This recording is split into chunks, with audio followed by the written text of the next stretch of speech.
इस वीडियो में मैं डिस्कस करूंगा preparation and properties of die nitrogen trioxide. यहाँ पे नाइट्रोजन और ऑक्सीजन जो है 2:3 रेशियो में है। इसका मतलब 1:1.5 है। और ये किस टाइप का ऑक्साइड है? ये है सेस्क्वी ऑक्साइड। जैसे Al2O3, B2O3, P2O3 वैसे ही है N2O3, जहाँ 1:1.5 उस एलिमेंट का और ऑक्सीजन का प्रपोर्शन होता है। तो ये जो है डाई नाइट्रोजन ट्राईऑक्साइड तो है ही, नाइट्रोजन सेस्क्वी ऑक्साइड भी है, और ये नाइट्रस एसिड का एनहाइड्राइड है। तो इसको हम कहते हैं नाइट्रस एनहाइड्राइड। अब इसके प्रिपरेशन को देखते हैं। पहला प्रिपरेशन है reduction of nitric acid by arsenious oxide. Arsenious oxide होता है AS2O3। तो अब देखते हैं कि नाइट्रिक ऑक्साइड से N2O3 कैसे इसके प्रेजेंस में होता है। तो सबसे पहले हम देखेंगे HNO3 से हमें मिलेगा H2O प्लस N2O3, और यहाँ पे 2 नेसेंट ऑक्सीजन हमें मिलता है। तो अब देखिए नाइट्रोजन भी 2 है, हाइड्रोजन भी 2 है। 2 हाइड्रोजन 2 नाइट्रोजन, ऑक्सीजन हो गया 6 1 3 4 एंड 2 6। इस तरह से बैलेंस हो गया। अब हम देखते हैं कि ये जो AS2O3 है, आर्सेनस ऑक्साइड या आर्सेनियस ऑक्साइड जिसको हम कह रहे हैं, और ये नेसेंट ऑक्सीजन यदि यूज होता है तो यहाँ आर्सेनस से आर्सेनिक हो जाता है। तो ये हो जाता है AS2O5। यहाँ देखिए ऑक्सीडेशन स्टेट +3 है और यहाँ पे हो गया +5। तो नेसेंट ऑक्सीजन ने आर्सेनस को आर्सेनिक में कन्वर्ट कर दिया है। अब हम क्या करेंगे, ये जो AS2O5 है, ये AS2O5 जो है वाटर के साथ रिएक्ट करेगा।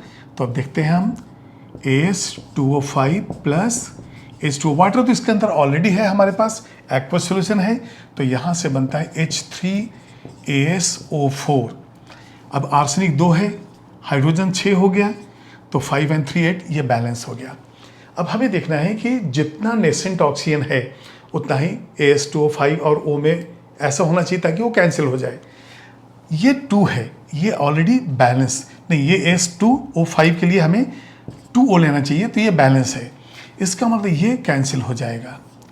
AS2O5 एक ही है, तो फाइनली एक ही है यहाँ पे, तो कोई प्रॉब्लम नहीं है। तो फाइनली हम क्या देखेंगे, ये AS2O5 प्रोड्यूस्ड एंड कंज्यूम, ये भी खत्म हो गया।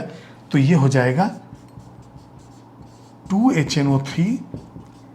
अब ये 3H2O, ये 1 वाटर मॉलिक्यूल है, तो ये दोनों एडजस्ट होगा।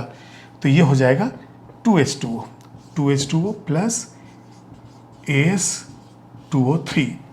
अब हमारे पास क्या है बचा हुआ, N2O3 है और 2 times of H3ASO4 arsenic acid है। तो N2O3 तो हमें मिल गया, लेकिन देखना है कि अब बैलेंस भी है या नहीं। 2H and 4H 6H balance हो गया, आर्सेनिक 2 बैलेंस है, हाइड्रोजन वो पहले हम देख चुके हैं, नाइट्रोजन जो यहाँ से 2 बैलेंस है, ऑक्सीजन देखते हैं 6 2 8 and 3 11, और 2 4 8 and 3 11 बिल्कुल बैलेंस है।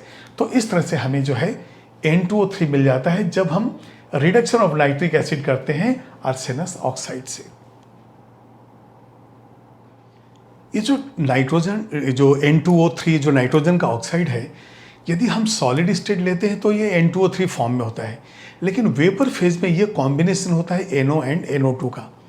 जब हम कॉपर का रिएक्शन 6 नॉर्मल HNO3 कंसंट्रेशन है 6 नॉर्मल, यदि HNO3 से करते हैं तो हमें मिक्सचर ऑफ NO2 मिलता है।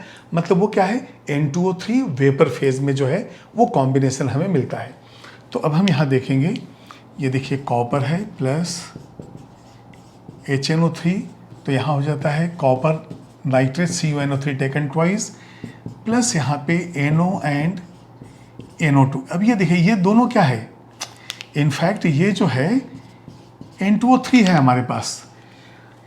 इसके बाद हमें मिल जाएगा वाटर। तो बैलेंसिंग के लिए 2 कॉपर कर देते हैं, 6 हाइड्रोजन, तो यहाँ से हो जाएगा 3 नाइट्रोजन 6 है, 2 2 4 5 6 बैलेंस है, 18 ऑक्सीजन 2 3 6 2 12 13 15 एंड 3 18, ये बिल्कुल बैलेंस हो गया। तो यहाँ पे हम लिखते हैं कि N2O3 इज सॉलिड, और फिर लिखेंगे in vapour phase. Vapour phase जो है ये NO प्लस NO2 में है। और इसके प्रॉपर्टीज में देखेंगे, यदि इसको हम चेंज करते हैं इसका फिजिकल स्टेट तो किस तरह से ये ब्लू कलर का हो जाता है वो भी अभी देखेंगे प्रॉपर्टीज़ में। तो पहले प्रिपरेशन का ये आप नोट कीजिए।